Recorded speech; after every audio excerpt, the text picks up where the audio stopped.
Hey guys, tonight we begin with the sun-baked, olive oil-slicked world of ancient Greece, a civilization known for philosophy, democracy, and statues that didn't believe in pants.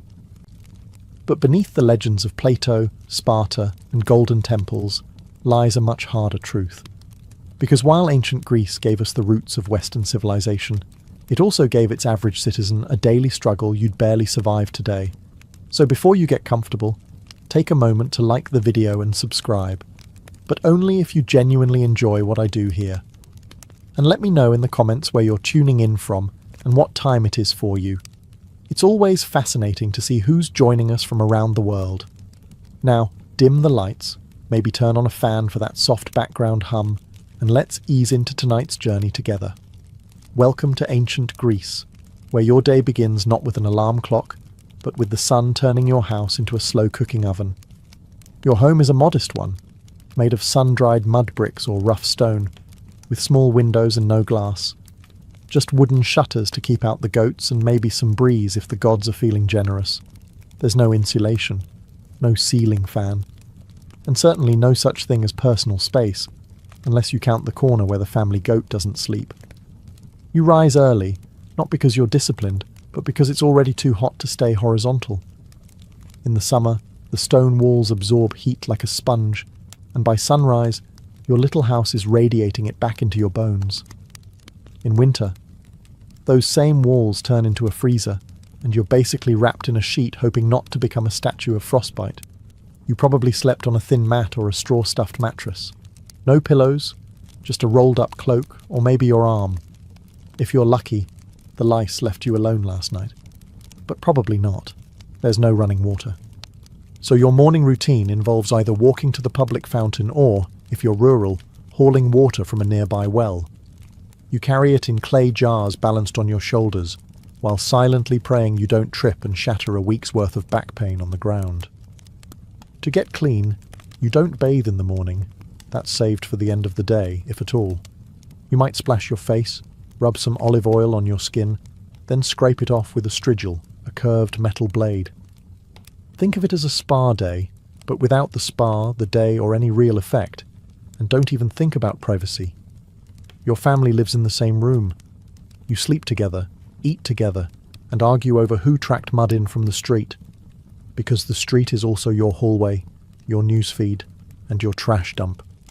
You haven't even eaten yet, and already your back hurts. You're sweating, and your tunic is sticking in places no tunic should. And this is the best part of your day. So you've survived the sweatbox of a Greek bedroom. Time to fuel up, right? Welcome to breakfast in ancient Greece. A meal so minimal it makes modern intermittent fasting look like gluttony. Your first bite of the day? Barley bread. Stale, dense, and about as exciting as the dirt it was baked near. It's called maza, made from ground barley mixed with water, shaped into flat cakes, and left to bake either on hot stones or in the ashes of last night's fire. Think ancient granola bar, but without sweetness, texture, or joy. You might dunk it in watered-down wine, because, surprise, the water isn't always safe to drink. There's no filtration system, no boiling, no Brita pitcher in your clay pantry. So instead, everyone, from kids to elders, gets a cup of oinos mixed with water. Not for the buzz, but for survival. If you're wealthy, maybe you get a fig or two, some olives, or a smudge of goat cheese. But let's be honest, you're not wealthy. You're lucky if your bread isn't crawling with yesterday's flies and doesn't crack a tooth when you bite it. No coffee, no eggs, no fruit bowl, no honey, unless you live near a decent beekeeper and know how to bribe them. And don't expect to sit and relax. Meals are fast. No chairs, no forks, and certainly no mindful eating. You chew, you nod, and you get back to work. Oh, and if you're a woman, you don't even eat with the men. In many households, women and children eat separately, often after the males are done.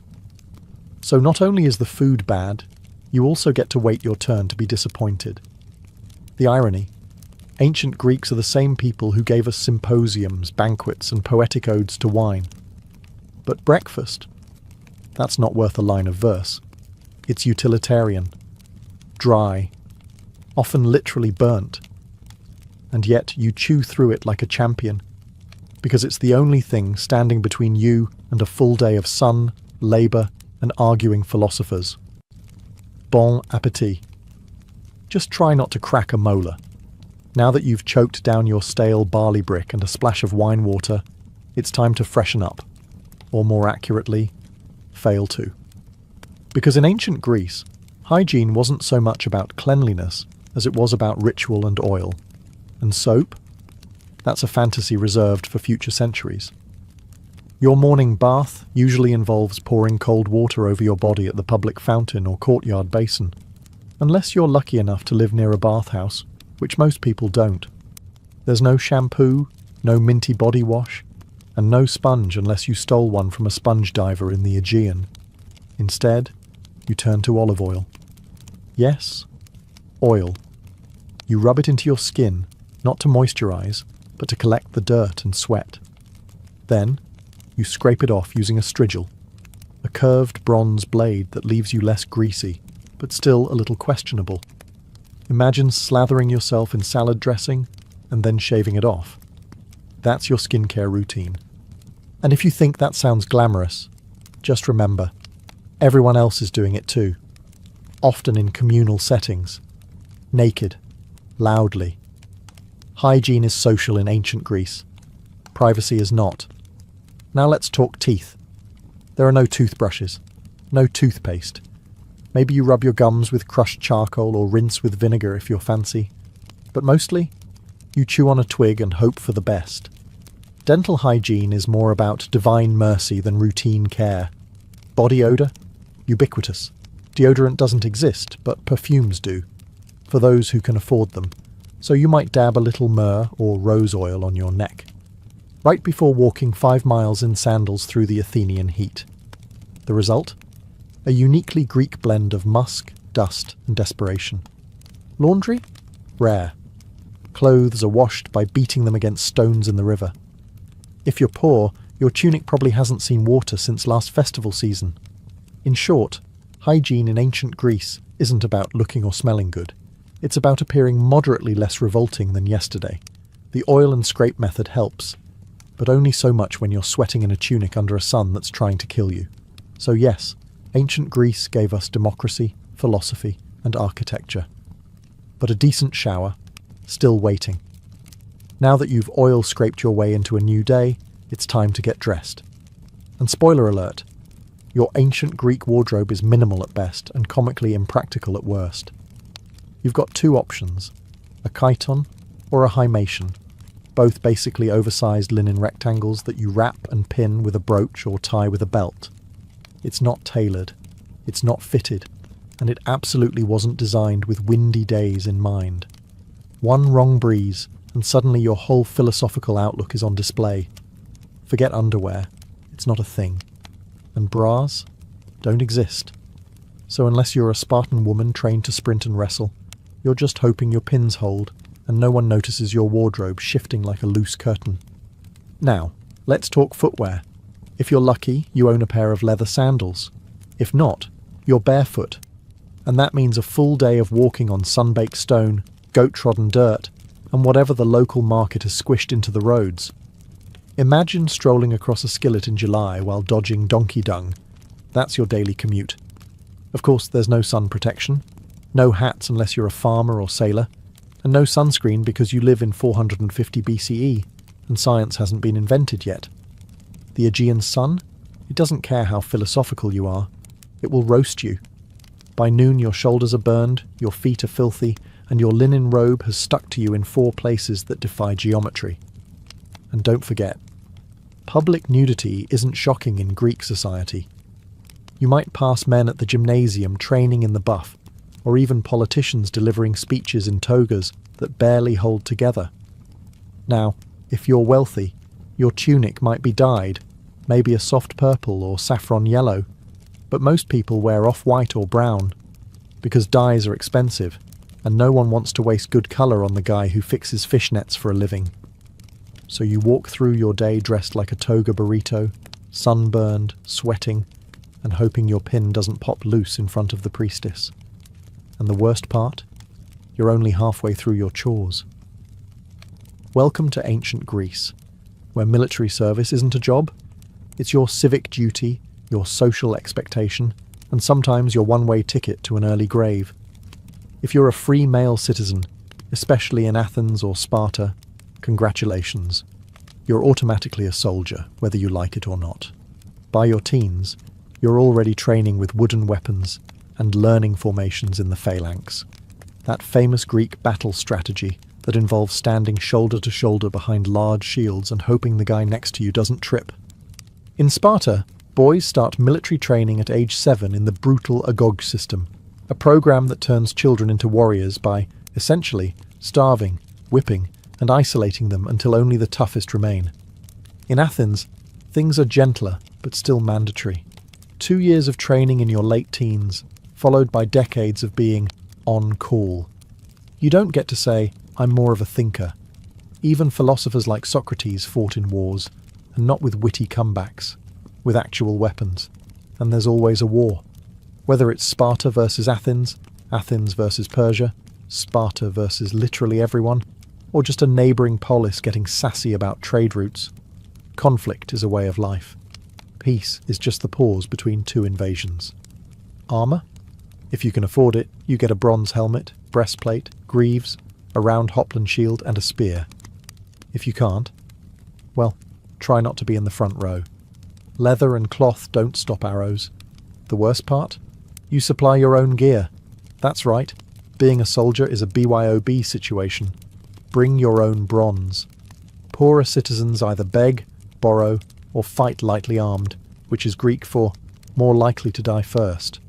And when you're not fighting, you're preparing, training, cleaning weapons, arguing in the assembly about strategy, or rowing warships for hours as part of the navy.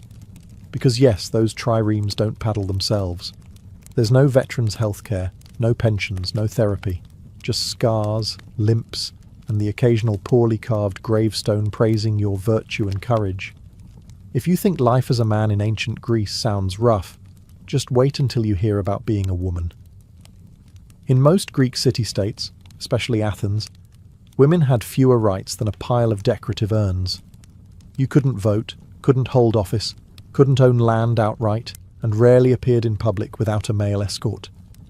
In fact, if people saw you out too often, they might start whispering that you were a courtesan or worse, a Spartan. Let's start with your daily routine. You wake up before sunrise to start the chores. You spin wool, weave cloth, grind grain, fetch water, bake bread, manage the slaves, if your household has any, and raise the children. You're the household CEO, but one without pay, respect, or days off. Your social life? Limited. You don't attend plays. You don't join the philosophical debates. You're not at the gymnasium. That's for naked men only. You're confined mostly to the gynoeceum, the women's quarters, and your contact with the outside world consists of glimpses through latticework windows. Education? If you're lucky, you might learn to read a bit, but mostly you're trained in domestic duties. Philosophy? Rhetoric? Geometry? That's for the boys. Your job is to marry well, have sons and stay invisible while doing it. Marriage happens young, often in your early teens, to a man twice your age, arranged by your father, who treats you more like a trade agreement than a person. Love is optional. Dowries are mandatory, and when you do have children, your primary value becomes your womb.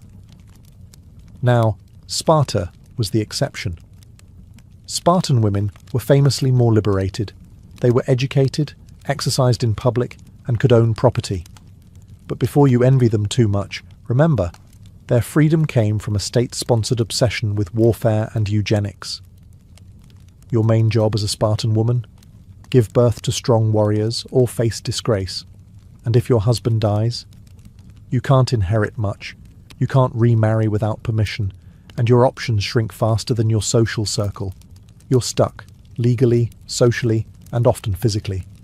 So yes, the Greeks worshipped powerful goddesses, Athena, Artemis, Hera, but real women. They were expected to stay quiet, stay home, and stay out of sight. Ancient Athens is hailed as the birthplace of democracy, and yes, technically that's true. But before you get too excited, let's be clear, you probably wouldn't qualify to participate. In fact, the majority of people living in Athens were completely excluded from the democratic process.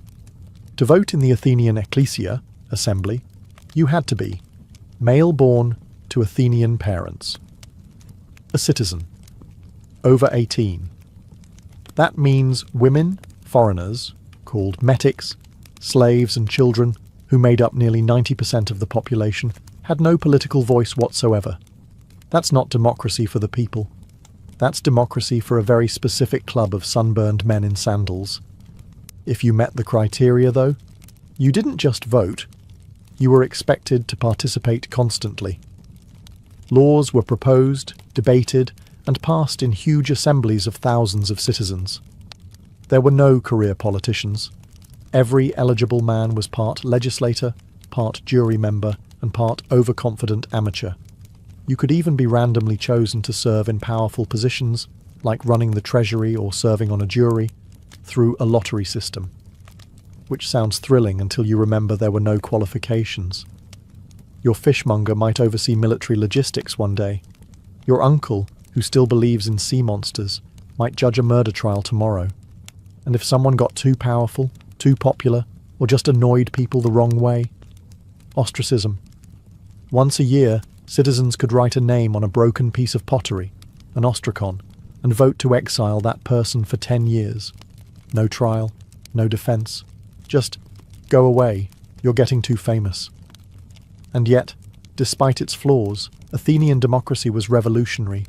It gave ordinary men a voice, well, some ordinary men, and laid the groundwork for future political systems.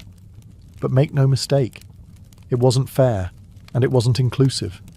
If you were a woman, silenced. A foreign-born resident who paid taxes, silenced. A slave building the Parthenon, definitely silenced. A philosopher who asked too many questions, possibly executed. Democracy was born in ancient Greece.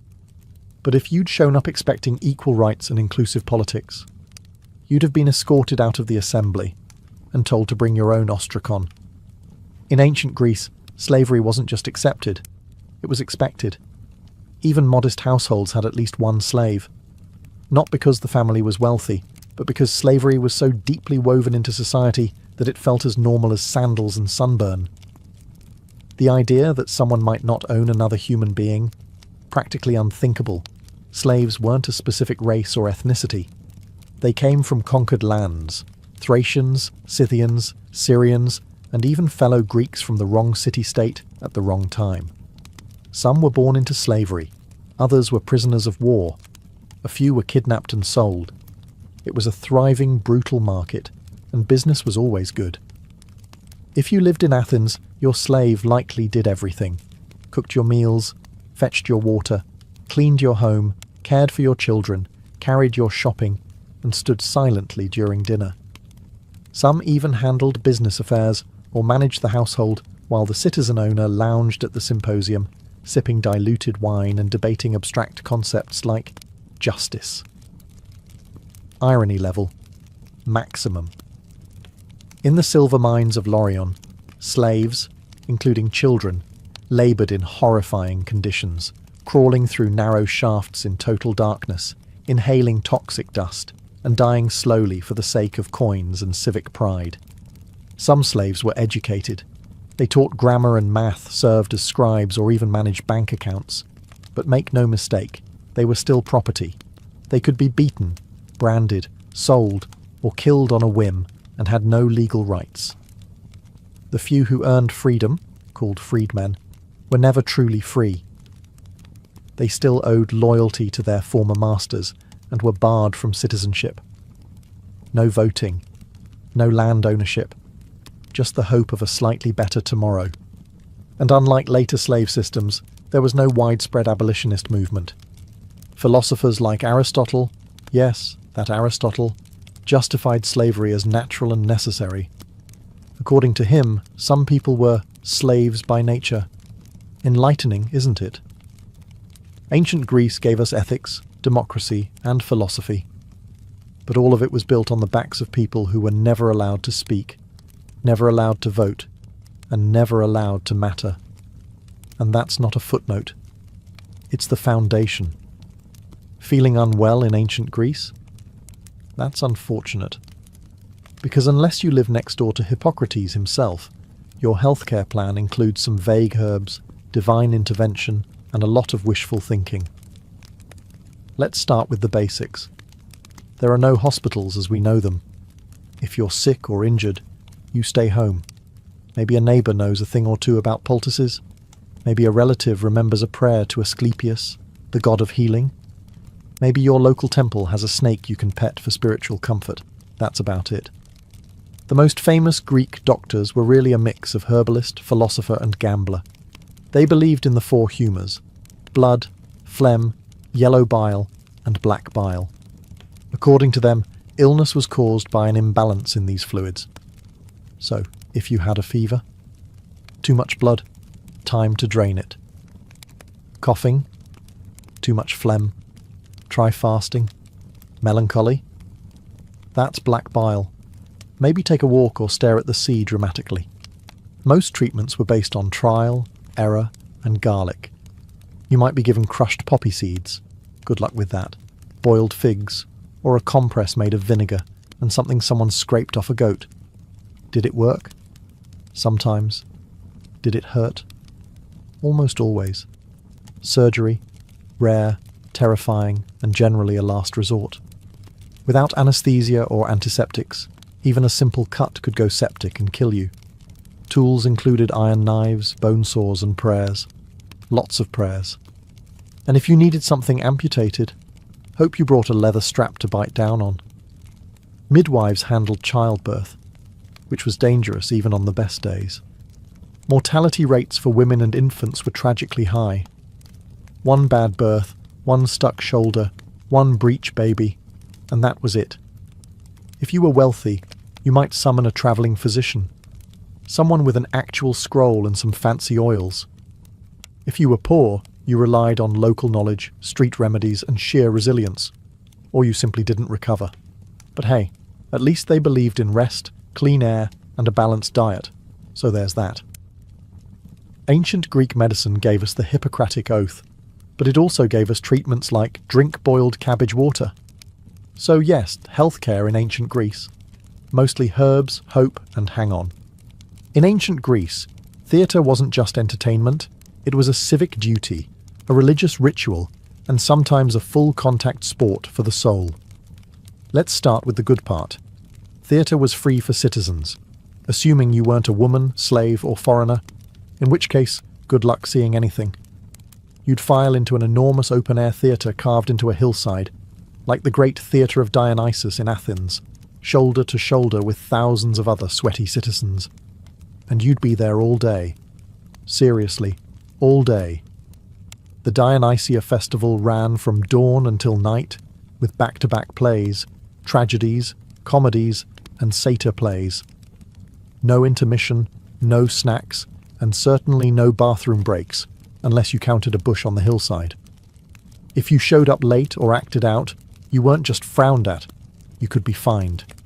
The performances themselves? Wild. Tragedies were emotionally gutting. Murder, madness, war, gods destroying families because of one bad decision made 3 generations ago. You didn't come to laugh, you came to weep in unison. Then came the comedies, which weren't exactly light-hearted family fare. These plays mocked politicians, philosophers, entire cities, and bodily functions with stunning precision.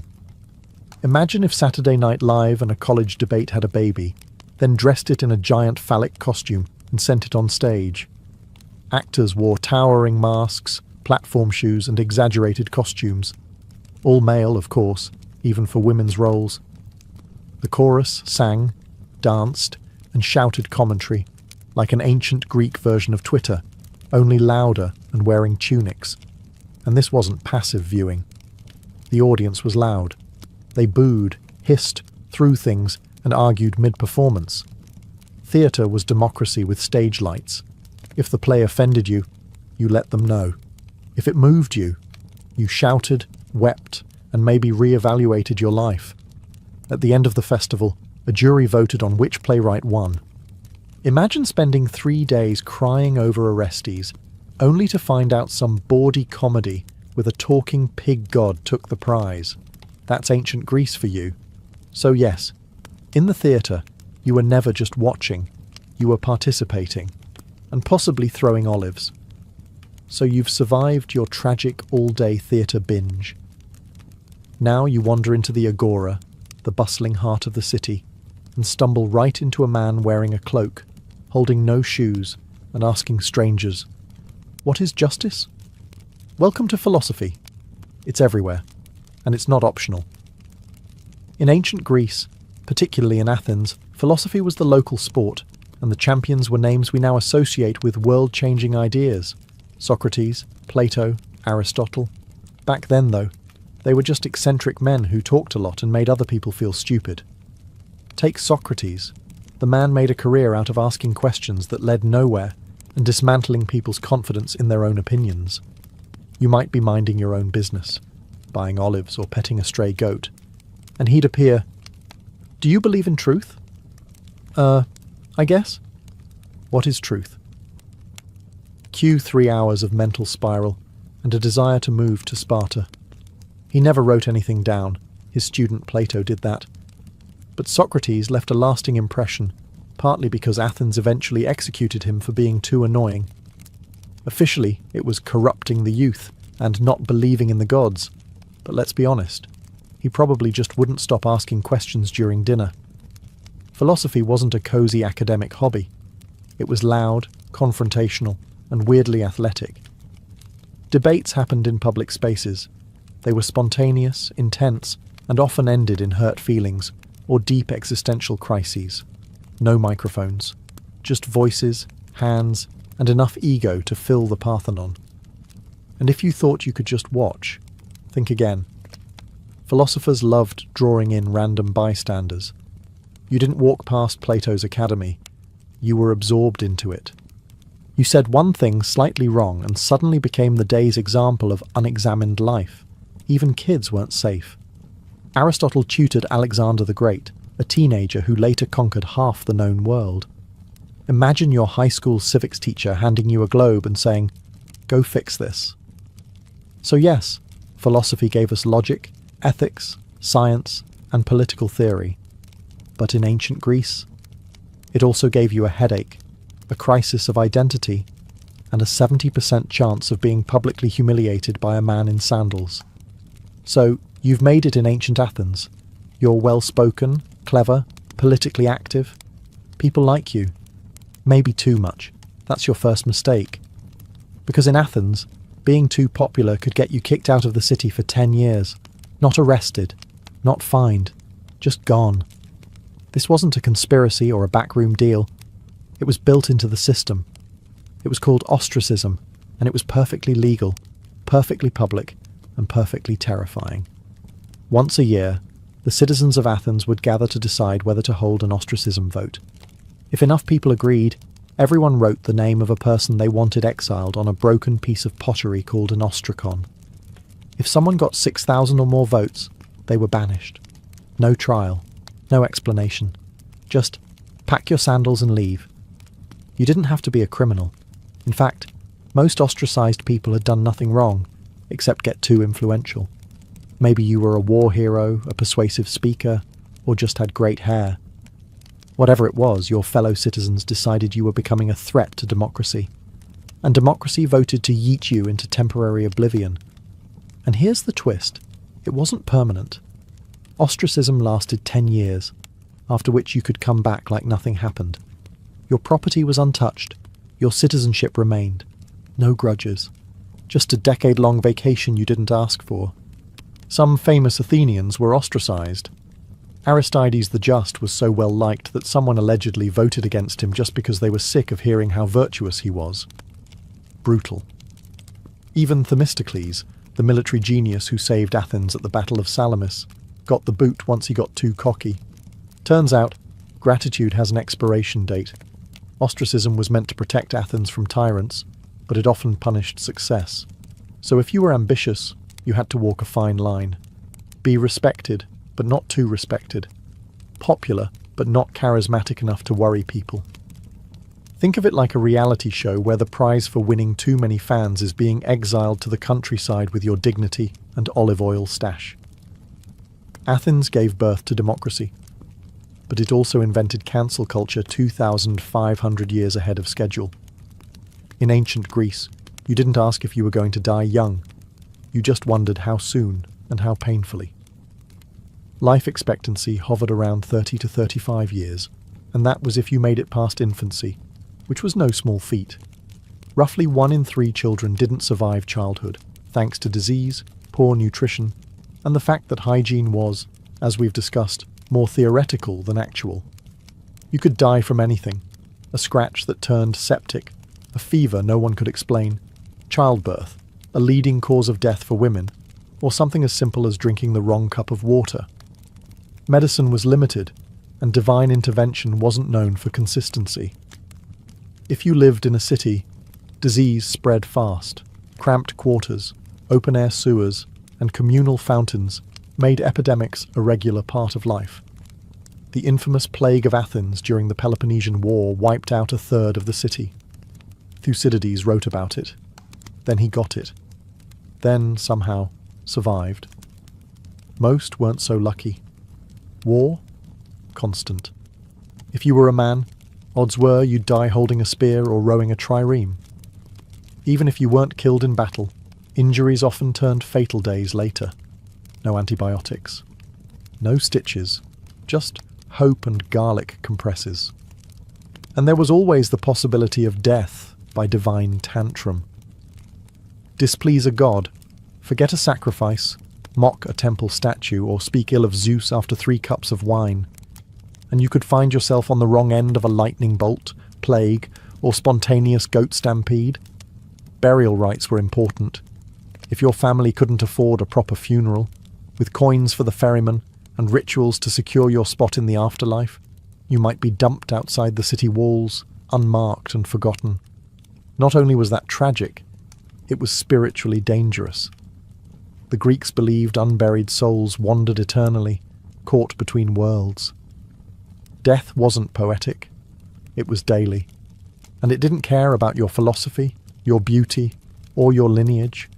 You could be a slave, a general, or a poet, and still die from a mouldy fig or an angry mosquito.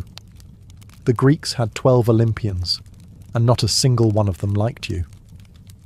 In theory, ancient Greek religion was all about harmony with the divine, worshipping Zeus, Hera, Athena, Apollo, Artemis, Poseidon, and the rest of the Golden Crew up on Mount Olympus.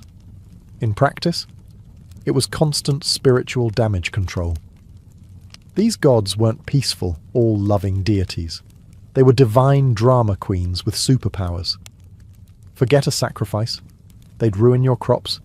Say the wrong prayer, your ship sinks. Step into the wrong grove, snakebite, plague, famine, take your pick. The gods didn't just demand your loyalty. They demanded perfect timing, flawless rituals, and unblinking obedience. You didn't have weekly temple visits. You had daily rituals, home altars, seasonal festivals, and civic ceremonies. Before planting crops, pray to Demeter, going to war, offer to Ares, travelling by sea. You'd better pour out some wine to Poseidon, and maybe throw in a goat just to be safe. Each god had favourites and grudges. Apollo might protect your city, unless your grandfather offended him once, in which case you're cursed until further notice. Hera was the goddess of marriage, but she also specialised in making mortal women's lives miserable if Zeus so much as looked at them. Athena rewarded wisdom, and also turned people into spiders. Casual.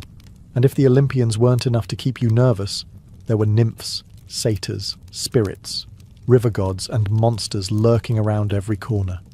Step on the wrong patch of sacred land, and suddenly your left leg belongs to a vengeful woodland sprite. But worst of all, you never knew why something bad happened. Was it the wrong offering? The wrong timing? Did you insult a god in a dream? Maybe it was your cousin. Maybe it was something your great-grandfather did. Doesn't matter. The gods work in mysterious and deeply personal ways. And yet, For all the terror, Greek religion was woven into every part of life, from politics to childbirth to the Olympic Games. You feared the gods, yes, but you also depended on them. Their temples were city landmarks, their festivals were national holidays, and their myths explained everything from lightning to love. You didn't believe in gods out of faith. You believed out of survival instinct. So, after everything, the sun-baked homes, the barley-bread breakfasts, the sandal-blistered treks, the wars, plagues, gods, and goat-related traumas. Let's ask the question plainly. Would you last a single day in ancient Greece?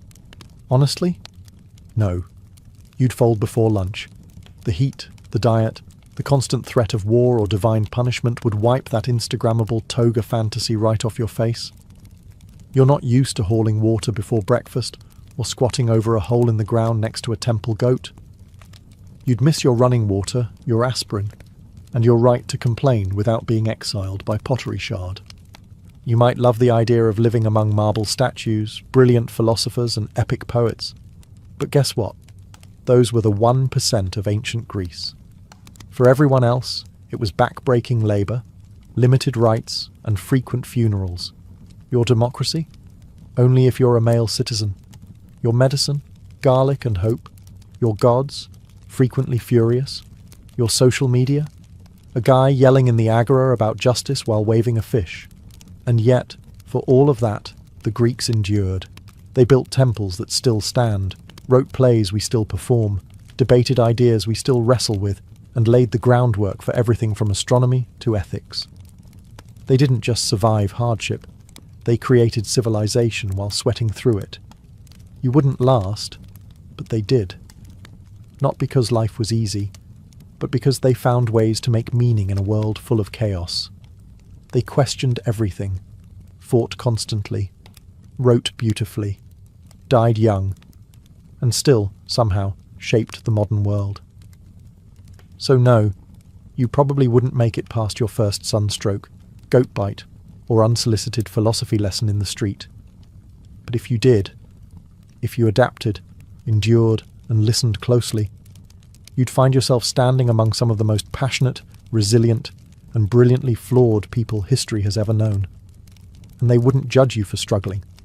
They'd just hand you a tunic, point to the amphorae and say, "Good, now carry that up a hill."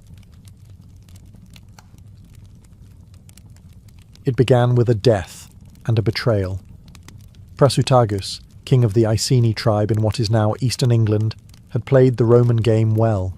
He had walked a tightrope for years, ruling as a client king under the shadow of Rome. He had wealth, autonomy, and peace, so long as he stayed useful to the empire. But when he died around 60 AD, he left behind a will that was meant to protect his people. He named the Roman emperor as co-heir alongside his 2 young daughters, hoping this gesture of loyalty would secure their safety and sovereignty. He was wrong. Rome did not honour the will. Rome didn't negotiate. Rome took. Without hesitation, the Roman authorities annexed the Iceni kingdom outright.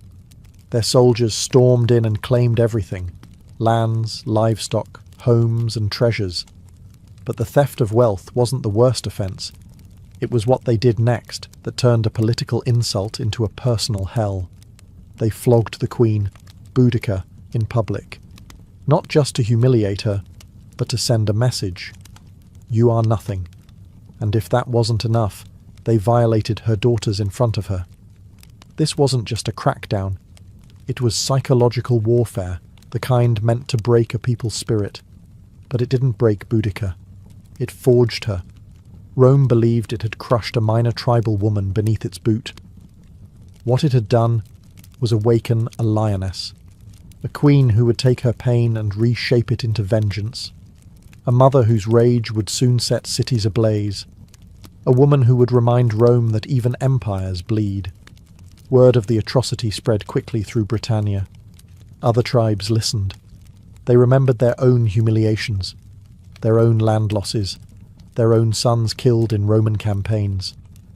Rome thought the tribes divided, scattered. But in that moment, they had one thing in common. Boudicca's fury. What began with Rome violating one queen would soon end with the empire reeling in fear. They had broken a treaty, broken a family, and in doing so, broken the illusion of Roman invincibility in Britannia. This wasn't just a mistake, it was the spark that would ignite one of the most ferocious revolts Rome ever faced. If Rome expected Boudicca to fade into silence, they misunderstood everything about her. Boudicca wasn't born to obey, she was born to lead. Described by Roman historians, who rarely complimented their enemies, as tall, fierce, with flaming red hair cascading down to her waist and a voice that sliced through crowds like a war horn. She wasn't just a queen by blood, she was a symbol. And now, she was a threat. But before she became that threat, she became something deeper. A mother, with nothing left to lose. Roman brutality had tried to erase her dignity, her children's future, and her people's pride. But Boudicca refused to be a victim. She understood what Rome feared most wasn't an army, it was unity. And so she began to forge it, one tribe at a time. First, the Trinovantes. They had once been powerful before Rome crushed them under taxes, land seizures, and slave labour. When Boudicca spoke, she didn't speak like a diplomat. She spoke like a warrior mother, scarred but unbroken. She reminded them of their ancestors, of their gods, and of the earth they no longer owned. Her pain was their pain, her rage theirs too. Then the other tribes began to listen, the Corieltauvi, the Cornovi, even some of the Brigantes. Her cause was no longer about vengeance. It became a holy mission, to cleanse Britannia of Roman arrogance. She didn't promise safety, she promised glory, and death with honour, if it came to that, and they followed her. Because she did not stand behind her warriors, she rode among them, spear in hand, hair loose to the wind, eyes locked on the future. She called out the names of the raped, the enslaved, the executed. She summoned gods like Andraste, the Celtic war goddess, as her witness. And her warriors believed her when she said the gods would fight with them. She had no formal military training, no Roman strategy scrolls, but she had something deadlier. Righteous fury, sharpened by betrayal, guided by purpose. And the land itself seemed to shift under her command. This wasn't rebellion, it was resurrection. The Queen Rome thought it had broken was now the spearhead of a movement that would soon make the empire tremble. And she was just getting started. The Roman eagle had long soared over Britannia, but now the winds beneath its wings were changing. Boudicca's fury wasn't a wildfire, it was a storm building with terrifying purpose. And storms need fuel. That fuel came from the thousands of Britons who had waited years, generations even, for someone to defy the empire. Someone to speak not in Latin, but in blood and iron. She gave them that voice. It started with war councils held under sacred groves and moonlit hills. Boudicca didn't sit on a throne. She stood in the dirt with her people. She listened to the anger of tribal elders, to the sorrow of mothers, and to the chants of druids who saw omens in the sky. They all spoke of one truth. Rome had pushed too far. Now it was time to push back. Warriors from the Trinovantes brought spears, slings, and ancient battle chants. The Iceni added cavalry, swift riders with wild hair and war paint, fierce and fearless. Other tribes joined with axes, blades, and torches. Even women took up arms, inspired by their queen. This wasn't just an army forming, it was a resurrection of Celtic identity. But Rome had trained legions, professional soldiers, armoured, disciplined, and lethal. Boudicca had to make up for that with numbers, knowledge of the land, and something Rome could never teach, hatred forged in humiliation. Soon, Boudicca's army swelled to tens of thousands. Farmers became warriors, hunters became assassins. Former Roman slaves and mistreated tribal allies switched sides. These weren't soldiers who fought for pay. They fought for memory, revenge, and the right to raise children without chains. She gave a speech, her first of many, Roman historians would later record her words, albeit with their bias.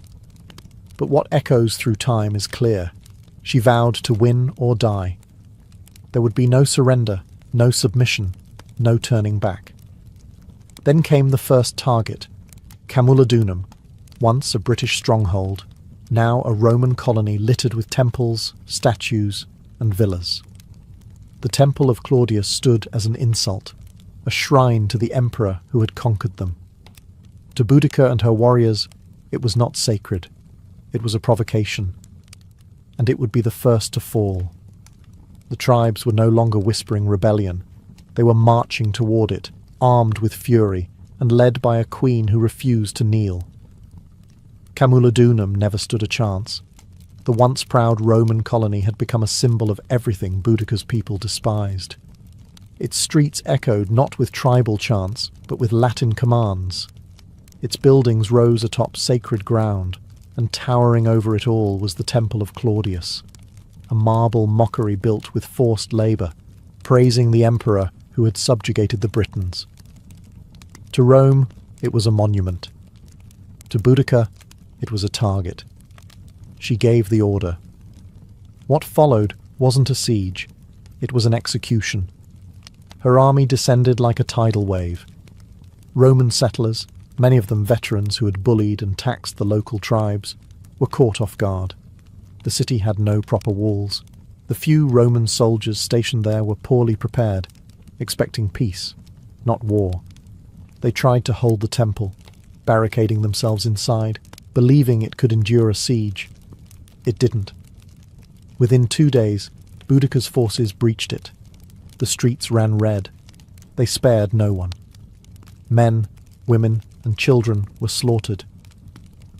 Boudica's war wasn't just military, it was personal.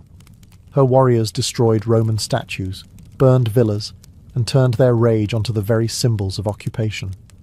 The temple was set ablaze, its roof collapsing in a firestorm that lit the sky for miles. Survivors were rare, and those who did escape carried tales of horror that chilled Roman blood. The fury wasn't random. It was deliberate.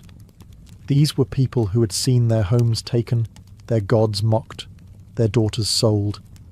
Now they were reclaiming what had been stolen, with interest. Roman officials sent pleas for help to Governor Suetonius, who was hundreds of miles away in Wales, suppressing another rebellion. But by the time he heard of Camulodunum's fall, it was already ash and smoke, a colony destroyed, its citizens dead, and the flame of rebellion rising higher. Boudica didn't stay to celebrate. There was no time. She knew Rome would respond, and hard. So she pressed on, knowing that each victory brought her momentum. Her next destination was a city larger, richer, and even more vulnerable. Londinium. If Rome hadn't taken her seriously before, they would now. Camulodunum was the beginning. But it wasn't revenge yet. Not until the empire's beating heart in Britannia felt the fire. Londinium was the jewel of Roman Britannia. Founded just 17 years earlier, it had grown into a thriving hub of trade and administration. Merchants from across the empire filled its markets. Officials conducted imperial business under tiled roofs. Wealth flowed through its streets like water. But as Boudica's army marched ever closer, that wealth turned into panic. Governor Suetonius, having rushed back from Wales with a small force, arrived just ahead of the rebellion. He looked at Londinium, crowded, sprawling, defenceless, and made a brutal decision. He abandoned it. The Roman legions stationed elsewhere were too far to help. Suetonius couldn't risk his limited troops in a city that couldn't be defended. So he withdrew, taking with him those who could flee. He left behind the old, the sick, the stubborn, and those too slow to believe a woman-led army could bring down Rome. They would learn otherwise. Boudica's forces swept into Londinium like a thunderclap. There were no walls to scale, no gates to breach. The city was open and she made it bleed. Her warriors tore through streets with the rage of generations. They didn't loot, they didn't occupy, they eradicated. The killing was systematic. Roman citizens were dragged from their homes. Entire families were butchered. Some were impaled, others burned alive in temples. No quarter was given, and no Roman symbol was spared. Villas were torched. Warehouses exploded into flame. The rising smoke could be seen from miles away, curling black against the British sky. This wasn't just a slaughter, it was a statement. The message: Rome is not invincible. Contemporary Roman sources, like Tacitus and Cassius Dio, estimated that tens of thousands died. Some accounts say the brutality exceeded even what occurred at Camulodunum. To Roman minds, this was not just a rebellion, it was apocalypse. And through it all rode Boudica. She did not hide behind commanders. She led. On chariot, flanked by her daughters, she watched as the empire's pride crumbled beneath her. This wasn't senseless violence.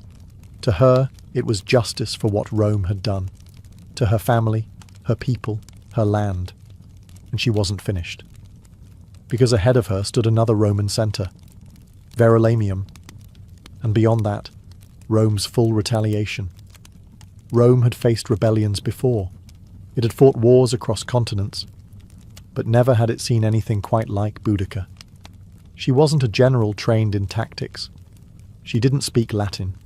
She didn't wear polished armour. Yet she had burned 2 Roman cities to the ground and butchered thousands, citizens and soldiers alike. And now, as Verulamium, a prosperous Romanized town northwest of Londinium, went up in flames, the empire began to panic. Word of her rampage had reached the Roman Senate. Emperor Nero himself reportedly considered withdrawing entirely from Britannia. Imagine that. An empire that spanned from the deserts of Africa to the mountains of Germania considering retreat because of one woman with a chariot and a cause. That's how much she terrified them. In truth, Boudica's power wasn't just in her army. It was in what she represented. Rome saw itself as unshakable, its cities as eternal, its rule as destiny. But here was a Celtic queen, once beaten and humiliated, now leading a revolt that had reduced entire Roman settlements to ash. Every new city she burned wasn't just a tactical victory, it was a psychological blow. Verulamium followed the same fate as Camulodunum and Londinium. It was rich, Romanized, and completely unfortified. Boudica's warriors slaughtered the inhabitants, destroyed temples and levelled Roman infrastructure. Archaeological evidence today still shows a thick layer of ash beneath the modern town, a fire that raged with such intensity it left a scar in the earth. But here was the paradox. With each victory, Boudica's war machine grew heavier. Her army swelled, but supply lines thinned. Organization faltered. Drunk with success, some tribes grew careless. And Rome, known for its resilience, was regrouping. Governor Suetonius wasn't idle. He had retreated, yes, but not surrendered. He began gathering reinforcements, pulling battle-hardened legions from across the province. He sought the high ground, studied the terrain, and prepared for one decisive battle. Still, even with Roman strength rebuilding, there was one lingering fear in every soldier's heart. Could they stop her? Because Boudica wasn't just waging war, she was rewriting the story of conquest. And she was proving, city after burning city, that Rome could bleed and queens could strike back. The final confrontation was coming, and the empire held its breath. The fire had spread as far as it could. Now, the storm had to face steel. Governor Gaius Suetonius Paulinus had chosen his battlefield carefully. He wasn't just any Roman officer. He was a survivor. While Boudica's warriors celebrated their victories, Suetonius was calculating. He selected a narrow defile, a tight space bordered by forest and hills, where Boudica's numerical advantage would count for little. His army was small, maybe 10,000 strong, but every man was a trained killer, forged in the discipline of the legions. Boudica's force, on the other hand, was immense. Some sources claim up to 200,000 warriors marched under her banner. But they weren't soldiers. They were farmers, blacksmiths, tribal chiefs, and freedom seekers, inspired but undisciplined. armed with fury, but not formation. They believed numbers would crush Rome like a tide. They were wrong. As Boudicca's army approached, she gave one last speech, standing atop her war chariot, flanked by her daughters. She reminded them of their suffering, of the floggings, the rapes, the stolen lands, the burnt homes. She called upon the goddess Andraste, invoked the ancestors, and vowed either victory or death. Her warriors roared in response. They believed the gods would carry them. Then the battle began. The Britons charged. They filled the field with a primal fury, but Suetonius held firm. He let them come close, packed tight in the narrow terrain. Then, with perfect timing, he unleashed the Roman counterstrike. Spears flew in tight formation, shields locked. Gladi, short Roman swords, cut deep into the confused mass. Wave after wave of Britons crashed into an iron wall, and each time they broke. Then the Romans advanced, step by step, disciplined, precise, merciless. Behind the Britons, wagons and families had followed the army, expecting to witness Roman defeat. Instead, they became a fatal obstacle. The warriors couldn't retreat. Panic set in. The narrow battlefield turned into a slaughter. When the dust settled, it was over. Tens of thousands of Britons lay dead. The rebellion was shattered. The empire had bent, but not broken. Boudicca had thrown everything at Rome, and though she lost the battle, the memory of her stand would echo louder than the clash of swords. Her final fate would remain a mystery, but her legend was already immortal. The battlefield was silent, the roar of war replaced by the moans of the dying.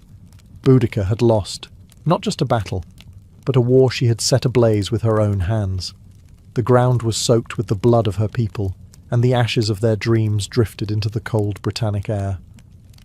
And Boudicca, she was nowhere to be found.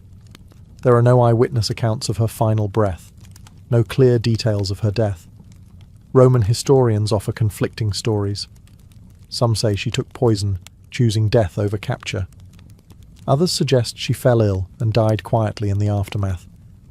But what they agree on is this: she vanished. No chained queen was ever paraded through the streets of Rome. No public execution, no final humiliation. She simply disappeared, like a storm that burned itself out. But in that disappearance, something extraordinary happened. She became more than a queen. She became myth. Rome, shaken and humiliated by the scale of her rebellion, tried to bury the memory, but it was too late. Boudicca had become a name whispered in tribal songs and echoed in the sacred groves. To the Britons, she was not a defeated rebel. She was a martyr, a goddess of war and vengeance, a mother who had stood against the world's most powerful empire and made it bleed. Even among the Romans, there was reluctant respect. Tacitus, though Roman to the bone, painted her not as a barbarian, but as a formidable leader wronged by the arrogance of empire. Cassius Dio wrote of her commanding presence and terrifying speeches. They feared her, yes, but they also admired her resolve. And across the centuries, Boudicca refused to die. She would rise again in Victorian statues, in poems by Tennyson, in history books, in school lessons. She became a symbol of defiance, especially to women who saw in her story a fire that couldn't be extinguished.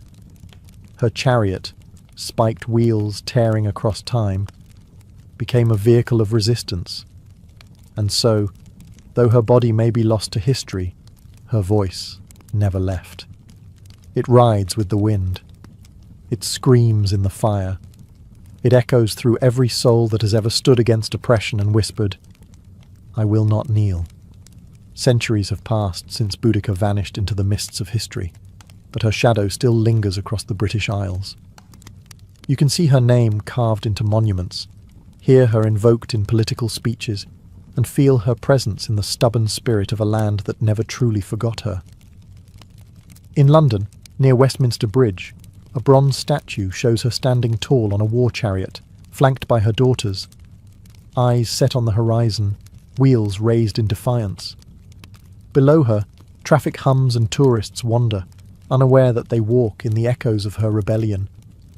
But her legacy isn't just about statues, it's about what she represents. Boudica became more than the sum of her battles. She became an eternal question asked of every empire, every oppressor, every ruler who forgets the power of the people. What happens when the silenced rise? She was not perfect. Her revolt was marked by bloodshed and massacres. Tens of thousands died at the hands of her warriors. But history isn't written by saints. It's carved by those who dare to resist. And resistance, by its nature, is rarely clean. Still, what makes Boudica endure is not just her war against Rome. It's the fire she lit in the human imagination. A woman who lost everything and still stood tall. A queen who refused to be defined by the empire that tried to break her. A mother who turned her grief into a sword. Modern historians continue to debate her exact role, her decisions, her motives. But ask any Briton who Boudica was, and they won't recite footnotes. They'll tell you she was the queen who made Rome bleed, the woman who united tribes that had once warred with each other, the warrior who taught the world that dignity can rise even from devastation. And in that, she becomes more than historical figure. She becomes symbol of rebellion, of courage, of the unbreakable will to be free. Because even when Rome rebuilt its cities and redrew its maps, it could not erase her. Her flame still burns, in every fight against tyranny, in every voice that dares to say no, and in every soul that would rather die on their feet than live on their knees.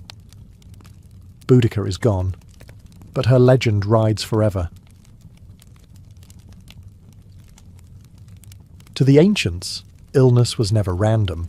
It wasn't just about bacteria, viruses, or rogue cells. Those explanations would come thousands of years later.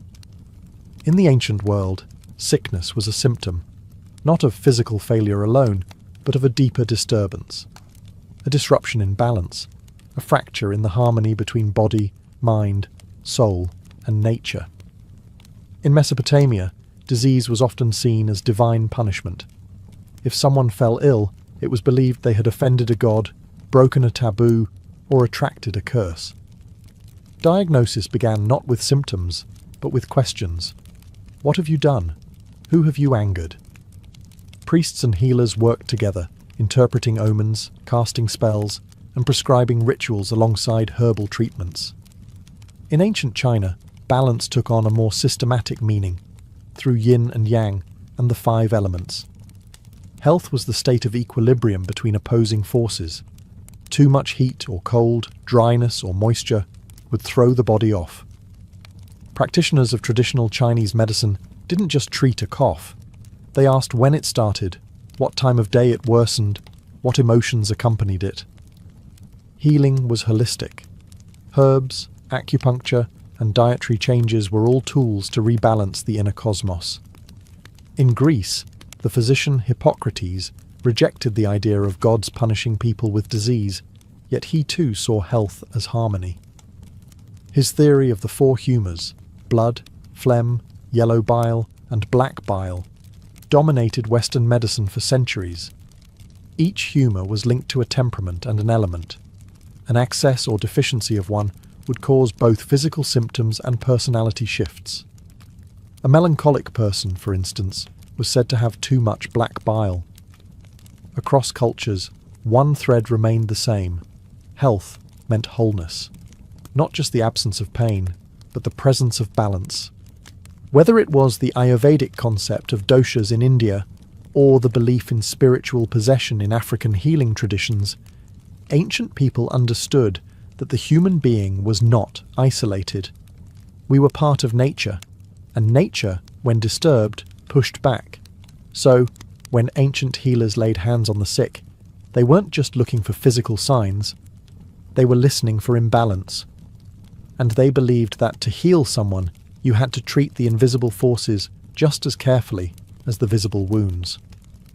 In the land of pyramids and pharaohs, medicine was both science and sorcery. Ancient Egyptian healers, called SWNW, were not merely physicians. They were sacred intermediaries between the body and the divine. Their medical practices were surprisingly advanced and yet deeply entwined with ritual and magic. To the Egyptians, the body could bleed, bruise, and break, but its ailments were never purely physical. The spirit, the gods, and even the afterlife played a role in every sickness. Much of what we know comes from medical texts like the Ebers Papyrus, dated around 1550 BCE. This ancient scroll contains hundreds of remedies for everything from toothaches to tumours. Egyptian doctors performed surgeries, set fractures, treated infections, and drained abscesses with copper tools sterilised by fire. They knew how to check pulses, how to observe urine and faeces for diagnosis, and how to use a wide variety of herbs, many still in use today. But no treatment began without the blessing of the gods. Thoth, the god of wisdom, was believed to have gifted humanity the secrets of healing. Sekhmet, the lion-headed goddess of war and plague, was both feared and prayed to. She could unleash epidemics or grant recovery. Spells were often recited over a patient as herbs were applied. Words held power. Incantations weren't empty phrases. They were medicine in sound form. One of their greatest tools was honey. It was used as an antiseptic long before bacteria were understood.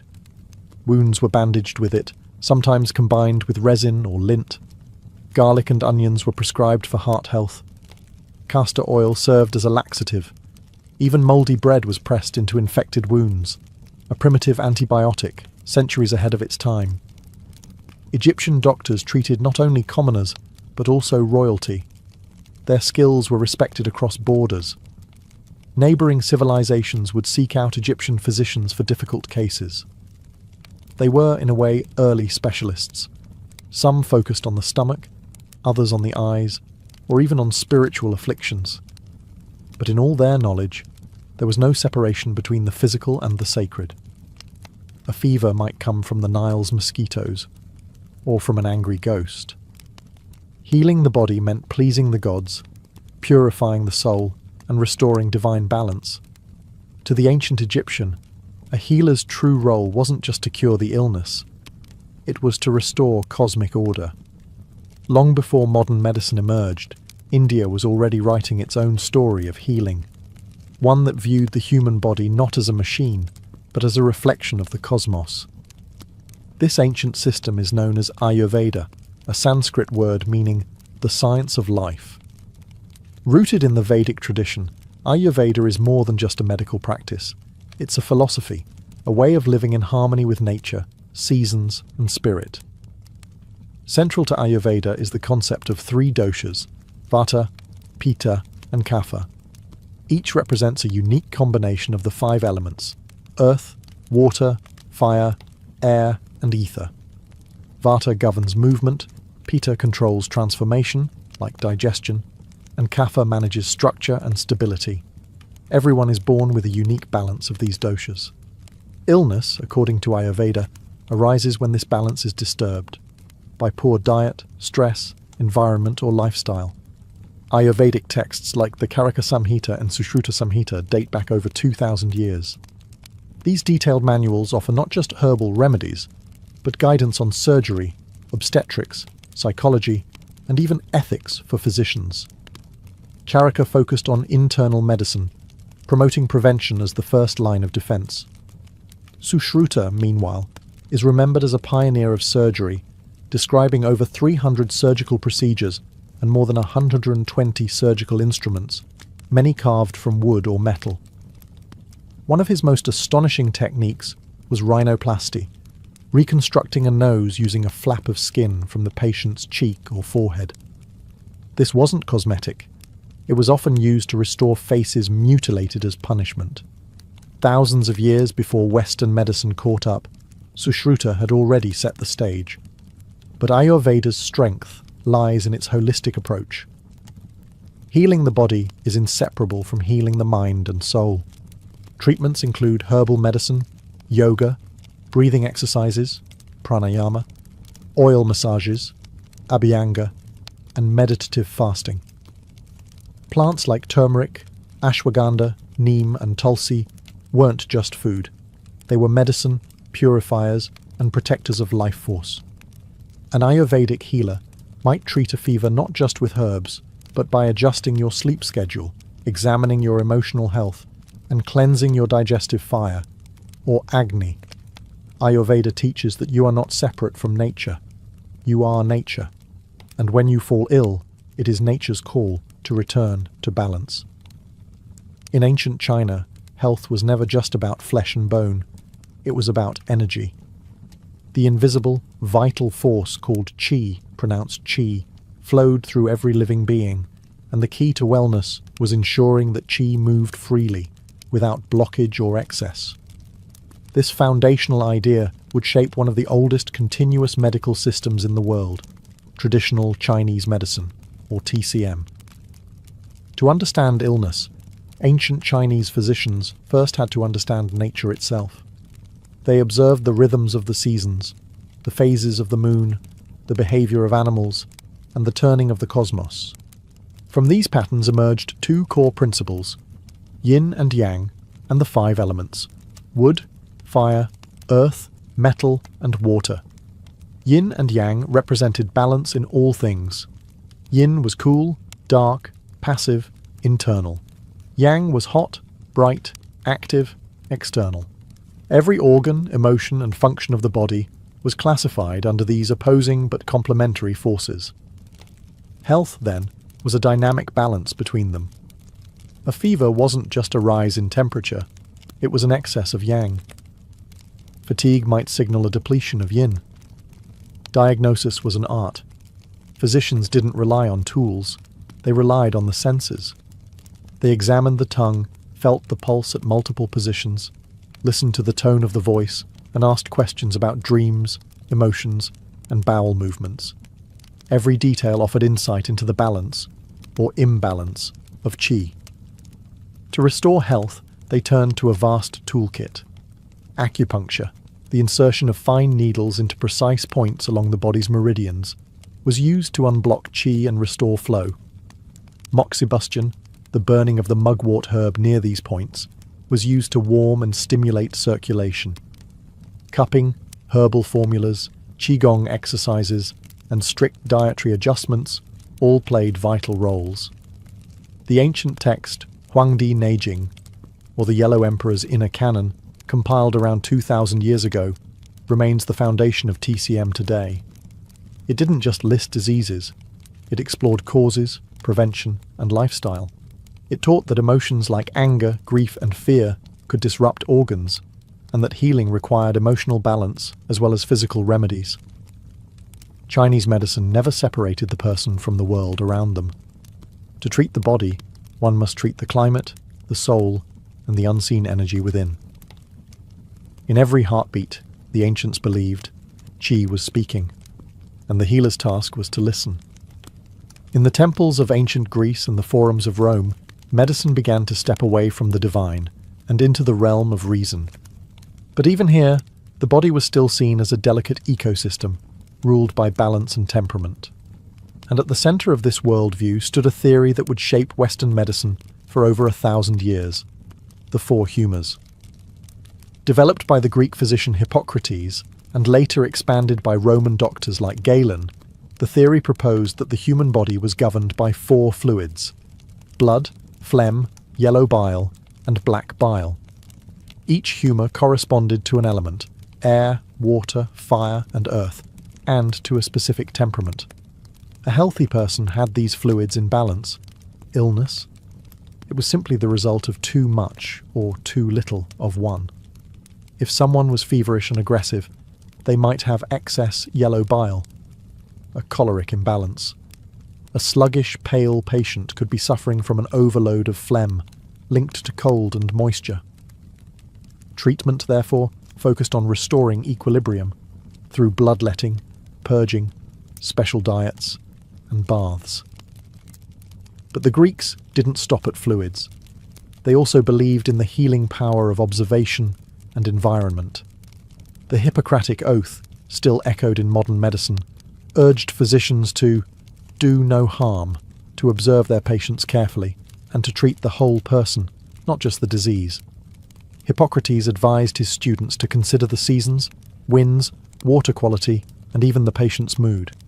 Healing sanctuaries known as Asclepiae, named after the god Asclepius, dotted the Greek landscape.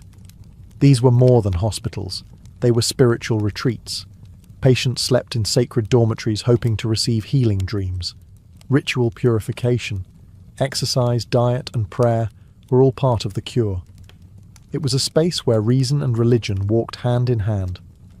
In Rome, medical practice evolved further with the rise of Galen, a Greek physician who served gladiators and emperors. He performed dissections on animals to understand anatomy, wrote hundreds of medical texts, and helped standardize humorism across the empire. Though some of his ideas were flawed, Galen's influence endured for centuries. Greco-Roman medicine, for all its mystical origins, began pushing toward a new idea: that the human body was a system. Complex, yes, but knowable. And if understood correctly, it could be brought back into harmony, not through gods alone, but through reason, ritual, and the careful art of healing. Long before written texts and formal schools of medicine, indigenous peoples around the world were healing their communities using a deeper kind of knowledge, one passed down through stories, visions, and hands-on experience with the natural world. For these cultures, medicine wasn't a profession, it was a way of life, woven into daily rituals, seasonal rhythms, and sacred ceremonies. Among Native American tribes, healers were known as medicine men and women, but their role extended far beyond physical treatment. They were spiritual guides, storytellers, counselors, and keepers of ancestral knowledge. Illness was seen as a disruption in the person's relationship with nature, with the tribe, with the spirits, or with themselves. Healing required more than herbs. It required reconnection. Plants were central to this practice. From the Cherokee to the Lakota, each tribe held encyclopedic knowledge of the land: what root to chew for pain, what leaf to brew for fever, what bark to crush for wounds. Sage, cedar, sweetgrass, and tobacco were sacred, used in smudging rituals to cleanse body and spirit. Yet medicine was never just about the ingredient. It was also about intention, ceremony, and respect. Healers often worked in tandem with spiritual forces. They conducted sweat lodges, vision quests, and drumming circles. Illness could be caused by a breach in taboos, spiritual possession, or even soul loss, a condition where part of the individual's essence had fled due to trauma. In such cases, rituals like soul retrieval were performed, calling the spirit back through chanting, dancing, or guided trance. The same deep reverence for nature is seen in indigenous traditions across the globe. In the Amazon rainforest, shamans rely on powerful plant medicines like ayahuasca, a hallucinogenic brew used not for recreation, but for healing insight. They believe the plants themselves are teachers, revealing the roots of suffering through visions. In Aboriginal Australia, bush medicine includes herbs, clays, and rituals passed down through the dream time, the ancestral era that still guides indigenous identity. Healing here is about balance between body, land, ancestors, and songlines. These systems were never written in books. They lived in the songs, dances, and landscapes of the people. To indigenous healers, modern medicine may have its machines and laboratories, but the earth has always been the first pharmacy. And healing is not about defeating disease, it's about remembering who we are. Across every ancient civilization, regardless of language, geography, or belief system, there was one constant: the conviction that healing required more than herbs and surgery. It required spirit. Whether illness was seen as divine punishment, soul imbalance, or a breach with sacred forces, ancient people believed that true healing began in the unseen world. And the doorway to that world was ritual. In Mesopotamia, long before the rise of formal medicine, people turned to exorcists and priests to battle illness. Diseases were believed to be caused by malevolent spirits or offended gods. Clay tablets reveal detailed healing rites, where chants were whispered as poultices were applied. Special figurines were buried beneath houses to ward off sickness. Rituals weren't separate from treatment. They were the treatment. In ancient Egypt, no physician worked without invoking the gods. Before applying honey to a wound or bandaging a limb, the healer often recited prayers to Thoth, god of wisdom, or Sekhmet, goddess of healing and wrath. Illness wasn't just a physical attack, it was a cosmic imbalance. Healing meant realigning the patient with Ma'at, the principle of truth, order, and harmony. In many African traditions, healers called Ngangas or Sangomas used drumming, dancing, and divination to diagnose and cure. They spoke with ancestors, summoned spirits, and often entered trance-like states to travel the spiritual realm on behalf of their patients. Herbs were important, but the unseen world was always consulted first. Even in classical Greece, ritual played a role. In the Asclepiaea, sacred healing temples, patients underwent rituals of purification, fasting, and prayer. At night, they slept in enkoimateria, dreaming beneath statues of Asclepius, the god of healing. These dreams were interpreted by temple priests to guide treatment. Ritual wasn't superstition. It was structure. It gave shape to suffering, a language to pain, and a sense that the illness had meaning. Through symbolic acts, people could transform fear into hope, isolation into connection, and chaos into control. And more than that, it reminded them that they were not alone. Even today, science studies the placebo effect, the power of belief, the healing impact of intention. The ancients didn't need the data. They already understood. Sometimes, a word spoken in reverence can heal deeper than any blade, because not all wounds are visible, and not all medicine is made of matter. When we think of ancient surgery, we often imagine crude tools, trembling hands, and unbearable pain. But the truth is far more impressive and more human. Across the ancient world, surgery was practiced with surprising precision. These early healers didn't have anesthesia, X-rays, or antiseptics. But they had skill, courage, and a remarkable understanding of the body, earned through generations of observation, trial, and often brutal necessity. In India, the Sushruta Samhita, written over 2,000 years ago, detailed more than 300 surgical procedures. Its author, Sushruta, is considered the father of surgery. He described techniques for removing tumours, setting bones, repairing hernias, and even reconstructing noses, a form of plastic surgery. His tools were sharp, varied, and carefully categorized: forceps, scalpels, probes, and needles, many made of iron or stone. Sushruta emphasized hygiene, surgical preparation, and the importance of understanding anatomy through dissection. Though this was often limited to animals, his surgical wisdom spread far beyond India, influencing both Islamic and Western practices centuries later. In ancient Egypt, surgical knowledge blended with ritual. Papyrus texts reveal procedures for stitching wounds, treating dislocated limbs, and draining abscesses. Tools like bronze knives, bone saws, and cauterizing rods have been found in tombs. They even practiced trepanation, cutting a hole in the skull to relieve pressure or treat head injuries. Amazingly, many skulls show signs of healing, meaning the patients survived. Trepanation wasn't limited to Egypt. In pre-Columbian Peru, archaeologists have discovered hundreds of trepanned skulls, often from warriors wounded in battle. Some surgeries were shockingly successful. In certain regions, over 80% of patients survived, based on bone regeneration. These early surgeons may have used coca leaves or fermented maize beer to dull pain, along with herbal antiseptics. In the Greco-Roman world, Galen advanced surgical techniques by studying injured gladiators and dissecting animals. His insights into the nervous system and vascular pathways laid foundations for later anatomy. Roman military surgeons treated wounds on the battlefield with efficiency, using cautery, clamps, and ligatures. While surgery was always dangerous, it was also respected. It was the domain of those brave enough to cut into life itself, hoping to draw health from pain.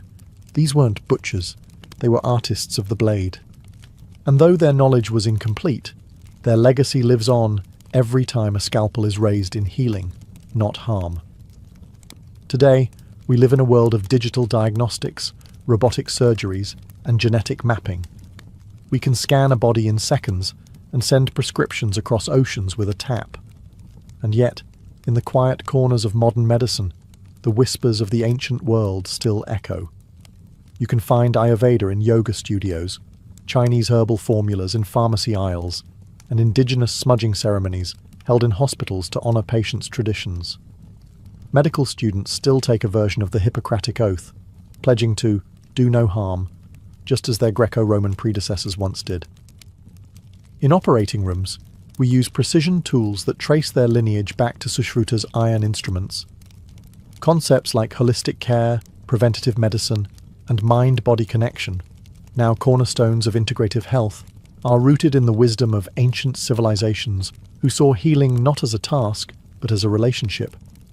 Even modern science has come full circle.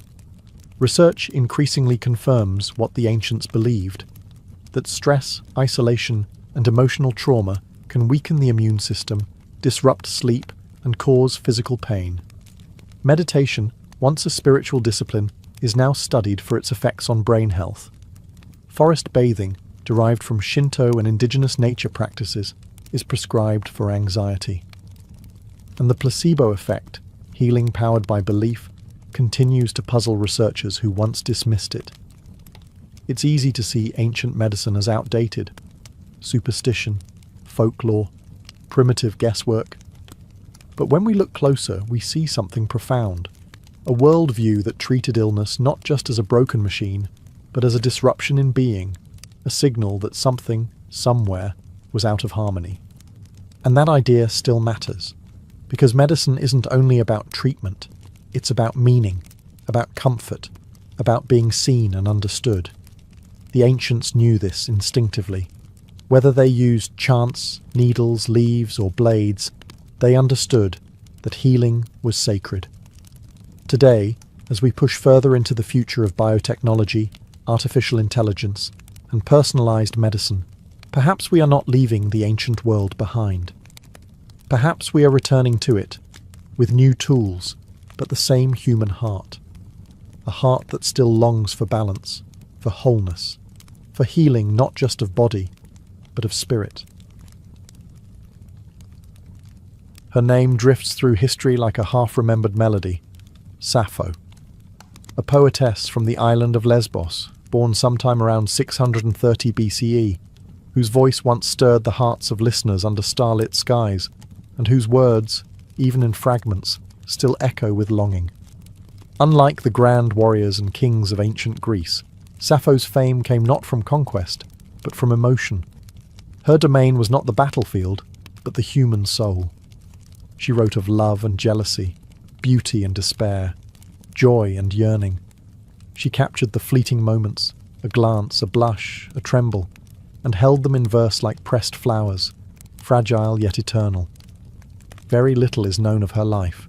No portraits, no diaries.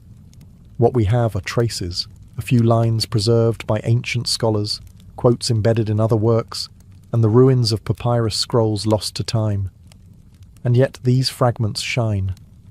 The Greek philosopher Plato called her the 10th muse. Centuries later, poets, translators, and dreamers would seek her, piecing her life together like an unfinished song. Sappho was likely born into a noble family on Lesbos, an island in the northeastern Aegean Sea. This was a place of music and learning, where poetry was woven into the fabric of social life. She may have had siblings, a daughter, and even political enemies, though the records are vague.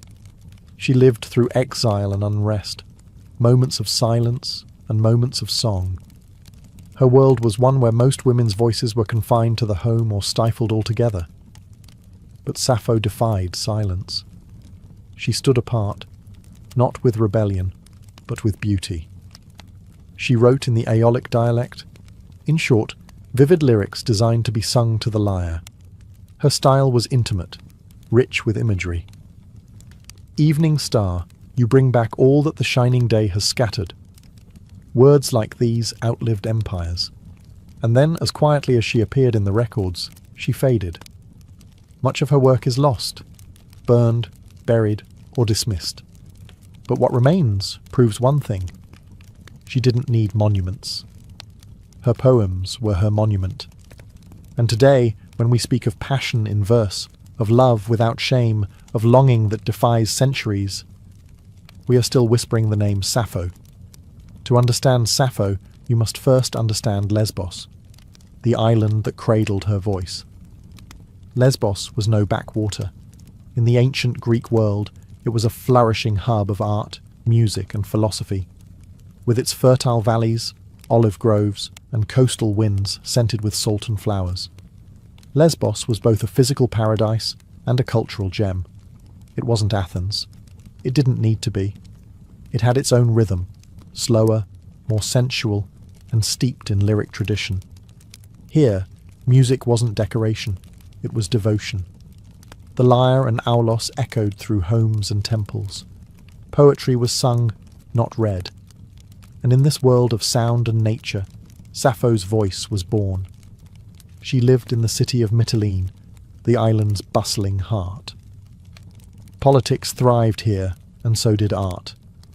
The island boasted poets and philosophers, rival factions and shifting alliances. Sappho herself was once exiled, perhaps to Sicily, amid political unrest. But it was always Lesbos that drew her home. It was her muse. Lesbos was also a space of female community, rare in the ancient world.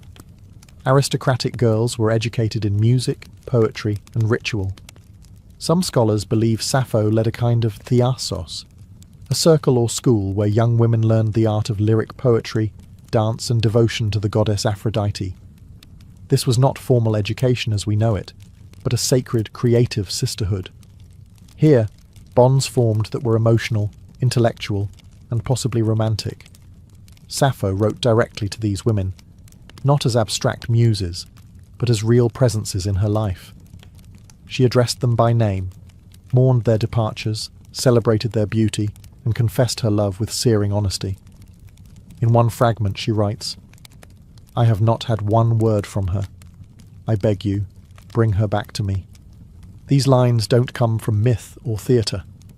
They come from a lived world, a circle of women singing by lamplight, weaving emotion into song. And though time would later distort her legacy, framing it with scandal or speculation, Lesbos was the soil from which her truth grew.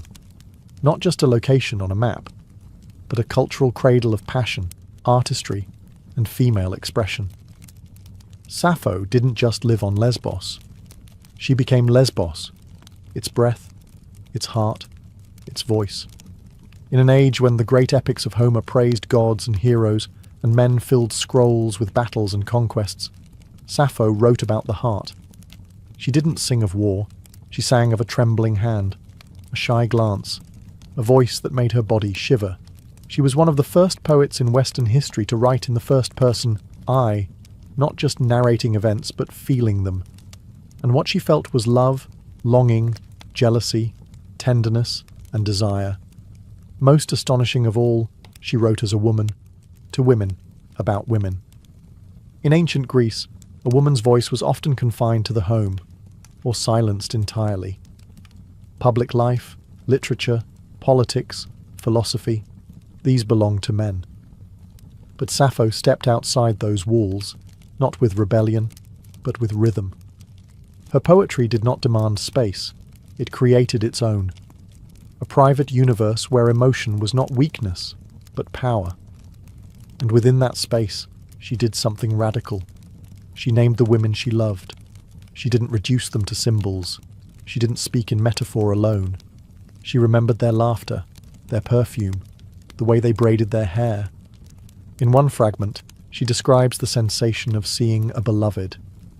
He is equal to the gods, that man who sits beside you, who listens to your sweet voice and watches your lovely laughter. Oh, it makes my heart beat fast. Here, Sappho is the onlooker, watching the woman she adores speak to another. Her jealousy is quiet, aching, deeply human. In just a few lines, she captures the full weight of unrequited love, something every listener, then or now, can understand. Her words carried the erotic, but never the vulgar. She wrote of sensuality with the care of a painter, the curve of a neck, the softness of sleep, the way moonlight touched skin. She didn't separate beauty from intimacy. They were one. Because of this, later centuries often misunderstood or censored her. Some tried to erase her queerness. Others mythologized her heartbreak into tragedy. But none of that diminishes the truth of her voice. A woman who wrote honestly, lyrically, and bravely about love. Not in theory, but as someone who had lived it, deeply, openly, and without apology. Sappho didn't just write poetry, she composed music for the soul. Her verses were never meant for silent reading. In ancient Greece, poetry was alive. It was sound, breath, vibration. Sappho's form was the lyric, short and intensely personal, meant to be performed with a lyre, a small stringed instrument cradled in the lap, plucked gently while the voice carried the words like a breeze over the sea. This was the heart of lyric poetry, and it's where the word lyrical comes from. The poetry wasn't epic. It didn't tell long tales of war and gods. It was intimate, emotional, and immediate. The lyric was a whisper, a confession, a love letter sung beneath fig trees or in candlelit rooms. And Sappho was its undisputed master. Her poems were crafted in Aeolic Greek, a regional dialect rich in softness and rhythm. Her preferred metre, now called the Sapphic stanza, flowed with a particular beat. 3 long lines followed by a shorter, punchy one, like a sigh at the end of a longing thought. It was subtle and musical, like the rising and falling of breath during a quiet moment between lovers. She would have performed these songs surrounded by women, students, companions, maybe even priestesses. These gatherings, possibly ritual or educational in nature, were also spaces of freedom, spaces where emotion, song, and body were not fragmented but whole. Through these performances, Sappho trained others in the art of composition, creating not just poems, but a culture. We can only imagine what it sounded like. The soft twang of strings, the clear rise of her voice, the stillness of listeners hanging on each syllable.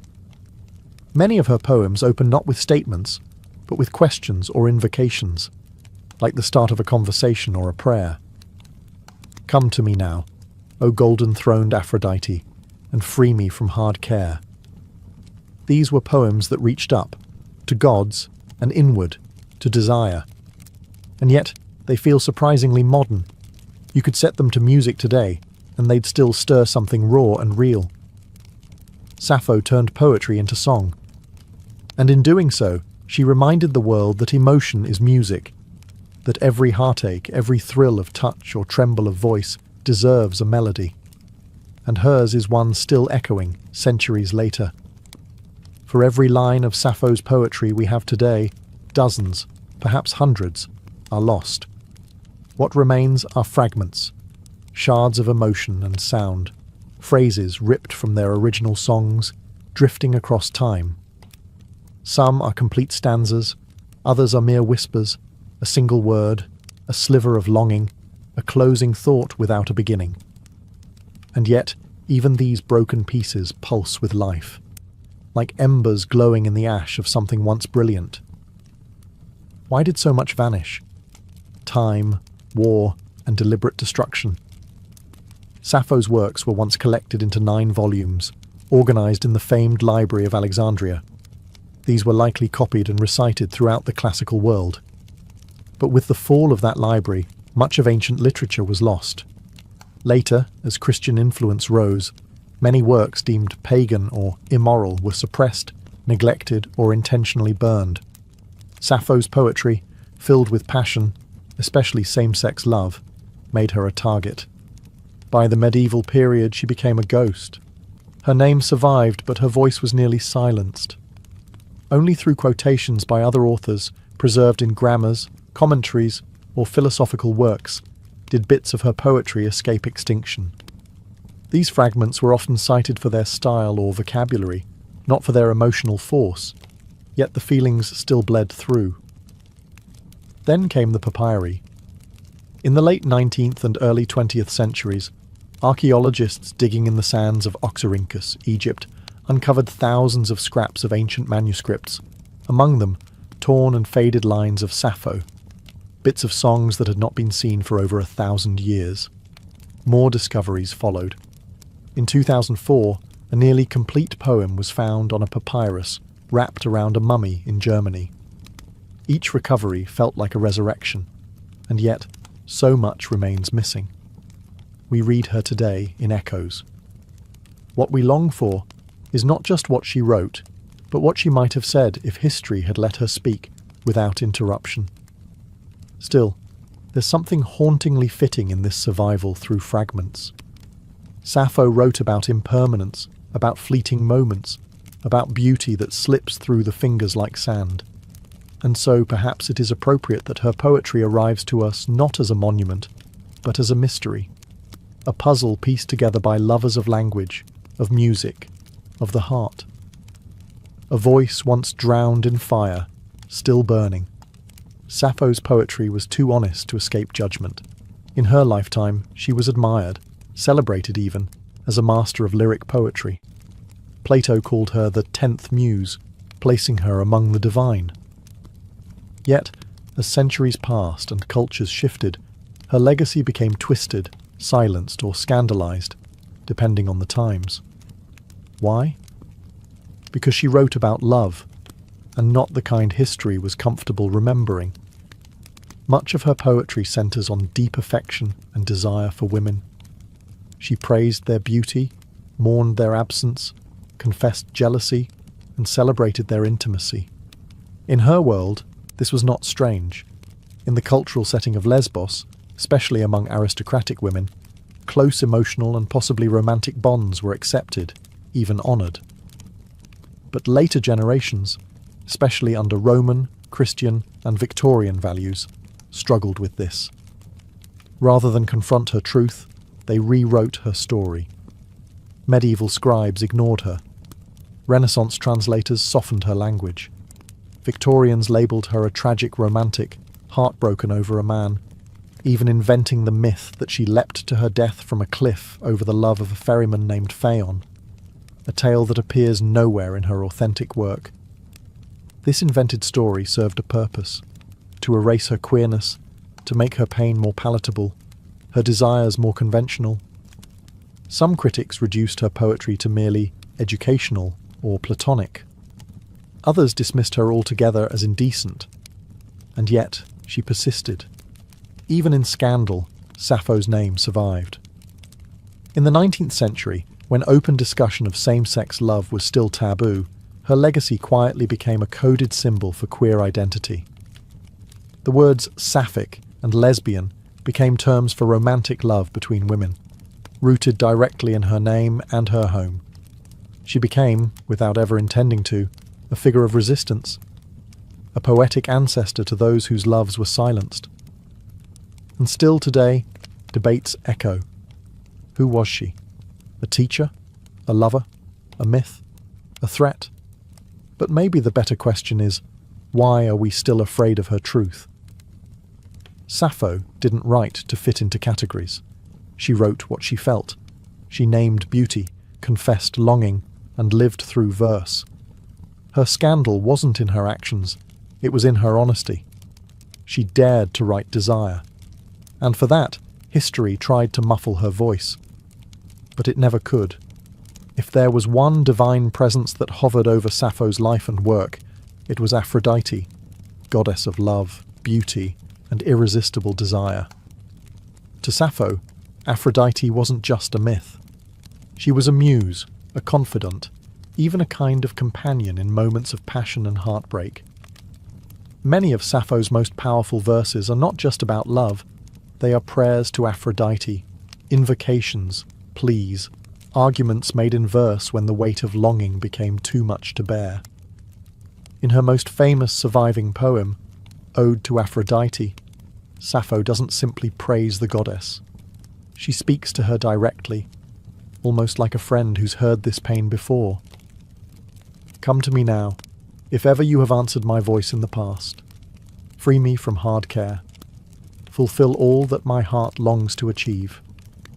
There is no shame in this vulnerability, no fear in expressing desire. Sappho's love is never portrayed as sinful or weak. It is divine, something sacred enough to bring a goddess down from the heavens. In the ancient world, Aphrodite wasn't just about romance. She ruled over attraction, seduction, the chemistry between bodies, the ache of separation. To call on her was to recognize that love could wound just as much as it could thrill. Sappho captured that duality perfectly. She didn't idealize love. She lived inside its contradictions. She wrote of its sweetness and its sting, its beauty and its cruelty. In another poem, she writes, "Love shook my soul like the wind on the mountain troubling the oak trees." Here, love isn't gentle, it's violent, elemental, something that tears through the self without asking permission. By placing Aphrodite at the center of her emotional world, Sappho elevated longing into something mythic. Her poems blurred the line between the personal and the divine, between everyday emotion and cosmic force. And in doing so, she helped build a literary legacy where love wasn't just a theme, it was a form of worship. For Sappho, Aphrodite wasn't an abstract deity. She was a mirror, a force that reflected back all the intensity, the confusion, and the beauty of the human heart. And in every line of Sappho's verse, the goddess of love listens and replies. Like her poetry, Sappho's death is a mystery wrapped in myth. No one knows exactly when she died, how old she was, or even where she spent her final years. Some say she died peacefully on Lesbos, surrounded by the sea and the songs she loved. Others, especially later Roman poets, spun tragic fables that she leapt to her death from the white cliffs of Lefkada, heartbroken over an unrequited love for the handsome ferryman Phaon. But there's no historical evidence for that story. It seems more like an invention, a way for a male-dominated literary tradition to reframe her love and suffering into a heterosexual tragedy. It turned the powerful, poetic voice of a woman who loved women into a victim of unreturned affection for a man.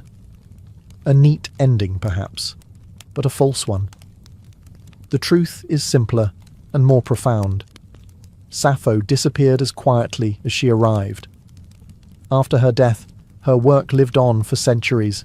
She was studied by philosophers, quoted by playwrights, and sung in performances across the ancient Greek world. Her poetry was preserved in 9 books, a treasure trove of lyric verse.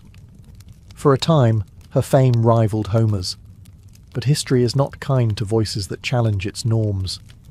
With the rise of the Roman Empire and, later, the dominance of Christian moral codes, Sappho's openly emotional and sensual poems, especially those celebrating female love, fell out of favour.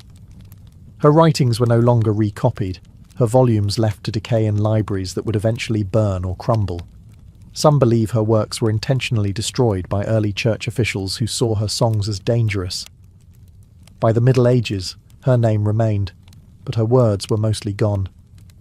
It would take over 1,000 years before fragments of her verses resurfaced, unearthed from Egyptian trash heaps or quoted in ancient grammars. Piece by piece, she was reborn, not through myth, but through survival. Her death may be lost to time, but her disappearance was never total. She lingered in whispers, in stolen lines scribbled in margins, in the persistent ache of voices that refused to be forgotten. Sappho didn't need a heroic death. Her poems were already immortal, and in the gaps where her words once lived, we can still feel the shape of her spirit. Yearning, unfinished, but never truly gone. Sappho's life may be lost in shadows, her verses scattered and incomplete, but her influence has never dimmed. If anything, it has only grown stronger, like a candle that flickers but refuses to go out. In every age, someone has rediscovered her. In the Renaissance, scholars pored over her fragments, marvelling at her delicate command of emotion. In the Romantic era, poets like Byron and Shelley invoked her name. In the 19th and 20th centuries, as conversations around gender and identity began to reawaken, Sappho became a symbol of queer resilience, of feminine artistry, of emotional freedom. Her name lives on in language itself.